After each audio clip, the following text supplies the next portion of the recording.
हम सभी जानते हैं कि हमारा ब्रह्मांड बहुत बड़ा है और हम हमारे ब्रह्मांड को दो मुख्य भागों में विभाजित कर सकते हैं, जिसमें एक दृश्य ब्रह्मांड है और दूसरा अदृश्य ब्रह्मांड। दृश्य ब्रह्मांड में हम सब कुछ चीजें देख सकते हैं और अदृश्य में हम बिल्कुल भी कुछ नहीं देख सकते। और हमारे ब्रह्मांड में बहुत सारी चीजें बनती और खत्म होती रहती है, क्योंकि हमारे ब्रह्मांड में सभी चीजें गतिमान है और सभी चीजें अपनी जगह पर घूमती रहती है। इसलिए हमारे ब्रह्मांड में बहुत से उल्कापिंड, आकाशगंगाएं यानी गैलेक्सी, तारे, यह चीज बनती और खत्म होती रहती है। उन सभी चीजों के साथ हमारे ब्रह्मांड में एक और चीज भी बनती है, जिसका नाम ब्लैक होल है। ब्लैक होल के बारे में तो आपने सुना ही होगा, जिसे कृष्ण विवर भी कहा जाता है। क्या आप जानते हैं कि यह चीज आखिर क्या और इसे क्यों रहस्य में माना जाता है? दरअसल ब्लैक होल अंतरिक्ष में एक शक्तिशाली गुरुत्वाकर्षण क्षेत्र वाली जगह है, जहां भौतिक विज्ञान का कोई भी नियम काम नहीं करता। इसका खिंचाव इतना शक्तिशाली होता है कि इससे कुछ भी बच नहीं सकता। यहाँ तक कि प्रकाश भी अगर एक बार ब्लैक होल के अंदर चले जाए तो वो फिर कभी बाहर नहीं आता। कुछ साल पहले इसकी पहली तस्वीर भी जारी की गई थी, जो इसके अन्य कई राज खोलने में सहायक हुई है। ब्लैक होल के बारे में अलग अलग लोगों ने अलग अलग राय दी है, लेकिन भारतीय वैज्ञानिक सुब्रमण्यम चंद्रशेखर की इसकी डेफिनेशन बहुत ही अच्छी तरीके से की गई है। उनके मुताबिक जब कोई तारा अपना ईंधन समाप्त कर लेता है, यानी कि अपनी ऊर्जा खो देता है, तब वो अपने खुद के गुरुत्वाकर्षण बल को भी नहीं संभाल पाता, जिसकी वजह से इस तारे के अंदर एक बड़ा विस्फोट होता है, जिसको सुपरनोवा कहा जाता है। विस्फोट के बाद जो भाग बच जाता है वो संकुचित होने लगता है और इसका घनत्व बहुत ज़्यादा होता है। इस तारे को न्यूट्रॉन तारा भी कहा जाता है। यह बचा एक छोटे काले बिंदु का आकार ले लेता है, जो बढ़ता ही जाता है। इसको ही ब्लैक होल कहा जाता है। सबसे पहले सन 1972 में ब्लैक होल खोजा गया था, जिसका नाम साइनेक्स X1 है। ब्लैक होल यानी कृष्ण विवर की खोज का श्रेय अगर किसी एक व्यक्ति को दिया जाए तो वह गलत होगा। इसकी खोज से लेकर इसके अध्ययन तक करने वाले लायक बनाने का मुख्य रूप से 3 वैज्ञानिकों ने किया है। सबसे पहले 1783 में जॉन मिकेल नाम के एक वैज्ञानिक ने इसके अस्तित्व को लेकर अपने विचार प्रकट किए थे। कैम्ब्रिज यूनिवर्सिटी में एक अध्यापक के रूप में काम करने वाले जॉन ने माना कि हमारे सौरमंडल में ब्लैक होल की उपस्थिति है। इसके बाद 1796 में फ्रांस के ही एक वैज्ञानिक पियर साइमन लाप्सा ने अपनी पुस्तक दी सिस्टम ऑफ वर्ल्ड में ब्लैक होल के बारे में थ्योरी प्रकट करी थी। इसको लेकर बाकी लोग ने भी इस विषय में उत्सुकता दिखाई, परंतु इसमें पूर्णता न होने के कारण इस पर ज़्यादा गौर नहीं की गई। अल्बर्ट आइंस्टाइन ने पहली बार 1916 में सापेक्षता के अपने सामान्य सिद्धांत के साथ ब्लैक होल की भविष्यवाणी की थी।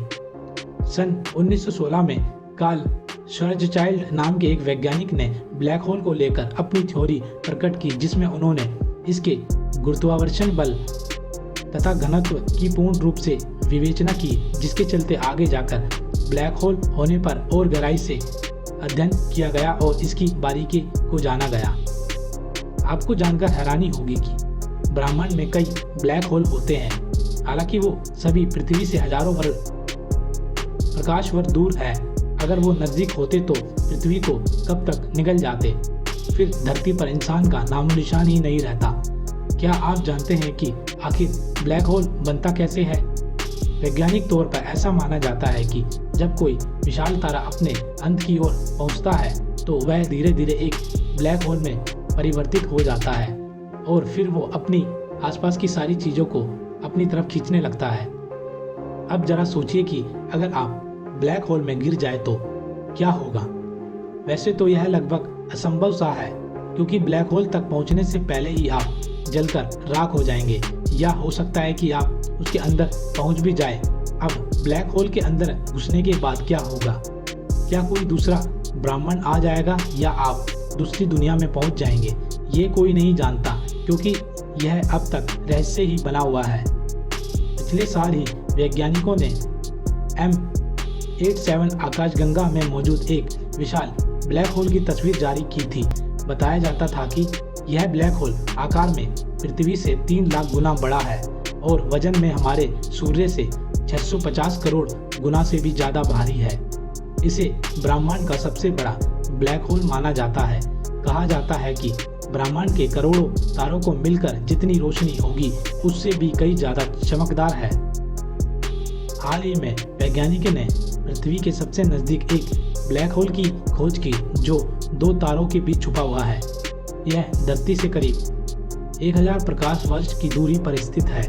वैज्ञानिकों के मुताबिक यह आकाश में हमारे सूरज से 4 गुना बड़ा है, जबकि वजन में 5 गुना। इसकी खोज चिली स्थित लॉ-सिला ऑब्जर्वेटरी ने टेलीस्कोप के जरिए की थी। वैज्ञानिकों के अनुसार ब्लैक होल को 3 भागों में बांटा जा सकता है, जिसमें सबसे पहले स्टेलर ब्लैक होल, छोटे लेकिन घातक। जब कोई तारा अपने ईंधन के अंतिम भाग से जलता है तो वह स्वयं गिर सकता है और एक स्टेलर ब्लैक होल बनाता है। व्यक्तिगत तारे के ढहने से बनने वाले ब्लैक होल छोटे लेकिन घने होते हैं। ब्लैक होल अपने चारों ओर आकाशगंगा से धूल और गैस का उपभोग करता है और आकार में बढ़ता रहता है।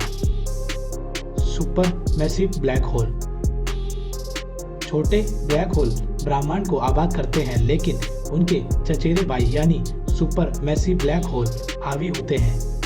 सुपरमैसिव ब्लैक होल लाखों या अरबों गुना बड़े पैमाने पर सूर्य के समान है। इस तरह के ब्लैक होल को आकाशगंगा के बहुत से हर आकाशगंगा के केंद्र में स्थित माना जाता है। वैज्ञानिक निश्चित नहीं है कि इतने बड़े ब्लैक होल कैसे बनते हैं।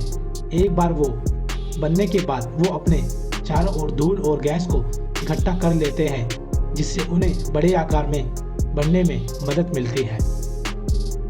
Intermediate black hole. वैज्ञानिकों ने एक बार सोचा था कि ब्लैक होल केवल छोटे और बड़े आकार के होते हैं, लेकिन शोध में पता चला कि यह एक मध्यवर्ती यानी बीच का भी होता है।